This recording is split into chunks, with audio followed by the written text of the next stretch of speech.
Mela, Inter 6, Crotone 2. Bdejna s-sena kif inu sewa u xira, bdejna s-sena brabħa anki jekk fl-ewwel taqsima r-riżultat kien daqsxejn diżappuntanti, l-Crotone saħansitra ġabulna draw u tħallna ħin tal-mistrieħ bl-iskor ta' 2-2.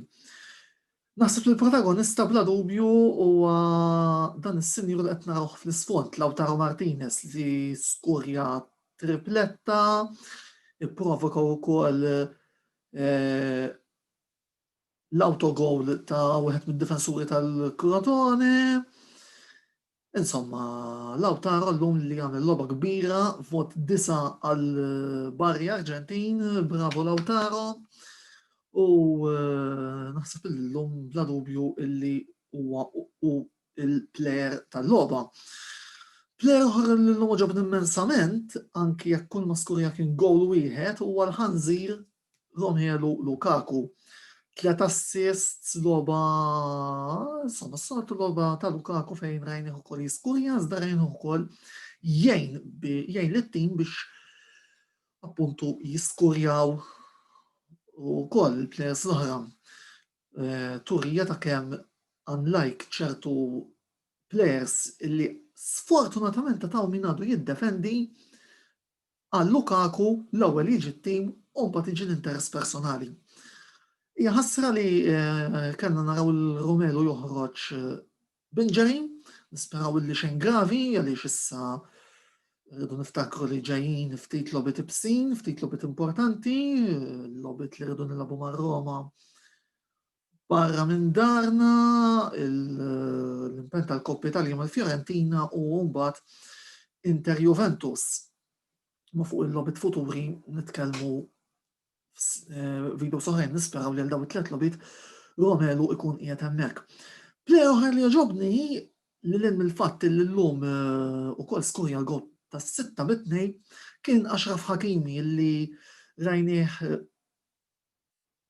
inċiżiv, rajna ħafna jgħin il-players offensivi u l-veloċità tiegħu naħseb li għamlet ħafna ħsara lit-tim tal-Crotone. Ukoll illum rajna ħanajdu hekk irrid ngħid proset ukoll il Paolo Rossi, skużawni rrid ngħid l-14 Interista illi għal darba swiena pastizz u ta' ukoll assist għal gowl ta' wieħed mill-gows ta' Lautaro. Voldiri l-14 Interista llum ngħidulu bravu wkoll, ovvjament aħna qegħdin nistennew li fid-dan is-suq ta' trasferimenti ta' Jannar xi ħadd jiġi għalik b'mod permanenti f'dak il-każ anki jiena ngħinek tippakja l-bagalli ħadd tfittex titlaq il-barra. Biss ikolli wkoll nirrapporta żewġ noti kemm xejn negattivi minn din il-logħba. Vidal vot 3 għall-Lager illum reġa' kien diżappuntant immens bħalma sfortunatament il-midfielder Ċilen kien sissa fil-perjodu li għamel magħna mal-Inter, ipprovoka l-penalty ta' 2-2, orret tal-assist order en biex tibda l-azzjoni ta' 2-1 imma jankunu onesti da mhuwiex il-Vidal li konna qegħdin nistennew li naraw. Huwa mera tal-passat glorjus illi Vidal kien mhuwiex il-plejer illi ammirajna mal-Juventus pereżempju li hija ħasra li l-ewwel wieħed kont qed nemmen illi b'Vidal kien se jkollna plejer importanti fit-tim. Plejer ieħor li sfortunatament iddiżappuntani kien Ashley Young illum. Lajna l-ewwel gowl minn fuqu, ma tantx rajtu renda, naħseb illi anki jekk id-direttore Giuseppe Marotta ammetta qabel il-logħba li ma tantx ħajkun hemm